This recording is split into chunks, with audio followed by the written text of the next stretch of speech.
রাজ্য জুড়ে পালিত হলো আন্তর্জাতিক যোগা দিবস। দেশের প্রধানমন্ত্রী সহ বাংলার মুখ্যমন্ত্রী ও অন্যান্য মন্ত্রী সহ রাজ্যের বহু মানুষ হাতে হাত মিলিয়ে কলকাতার রেড রোডে আন্তর্জাতিক যোগা দিবস অনুষ্ঠানে সামিল হয়েছিলেন। সেরকমই একটি আন্তর্জাতিক যোগা দিবস অনুষ্ঠান অনুষ্ঠিত হলো দক্ষিণ চব্বিশ পরগনার বজবজে। বজবজ ইনস্টিটিউট অফ টেকনোলজির উদ্যোগে শিক্ষক শিক্ষিকা সহ ইনস্টিটিউটের কর্মকর্তা ও ছাত্রছাত্রীরা রবিবার সকালে ইনস্টিটিউটের অডিটোরিয়াম হলে এই আন্তর্জাতিক যোগা দিবস অনুষ্ঠান অনুষ্ঠিত করেন।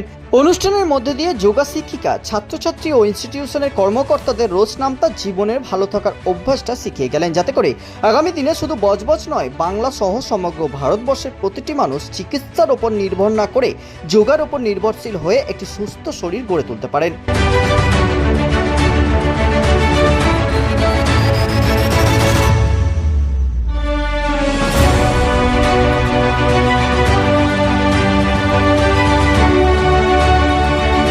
চন্দ্রমোহনের রিপোর্ট, খবর 24।